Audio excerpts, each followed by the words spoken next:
Je vais dire que c'est un sentiment de regret. Et nous avons reçu le coup de fil du gérant de la station à 4 heures.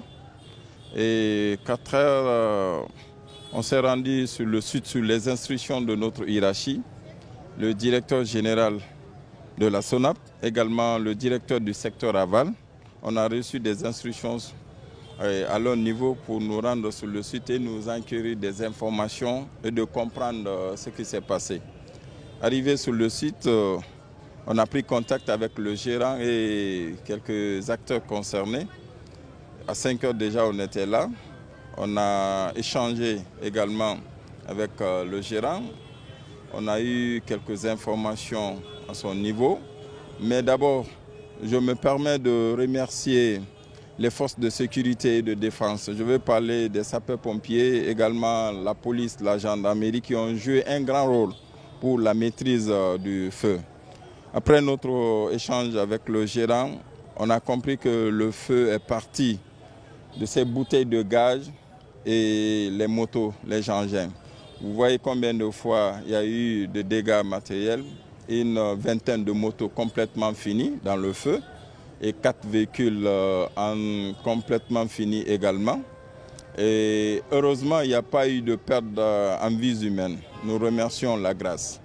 Et sur ce, nous avons toujours eu à faire une forte sensibilisation dans ce sens.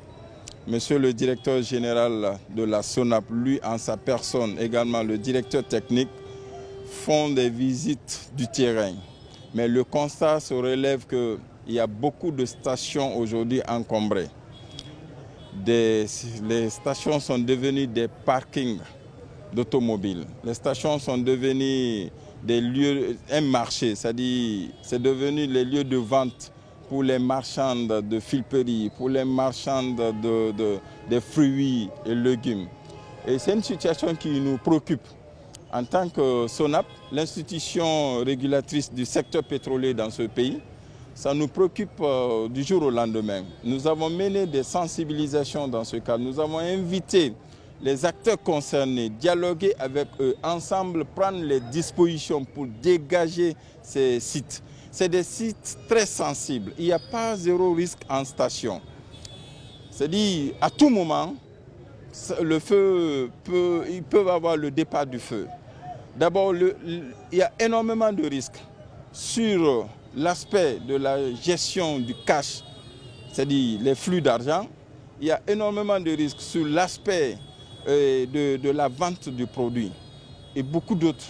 Donc nous ne cesserons jamais de sensibiliser la population dans ce sens et véhiculer le message que nous recevons de notre hiérarchie pour que les gens comprennent que les stations sont des sites sensibles, les stations ne sont pas des parkings d'automobiles, les stations ne sont non plus des marchés. Et vous venez de constater vous-même le dégât d'ici. Les enquêtes continuent et quant à nous, nous dressons un rapport par rapport à cette situation et remettre à qui le droit.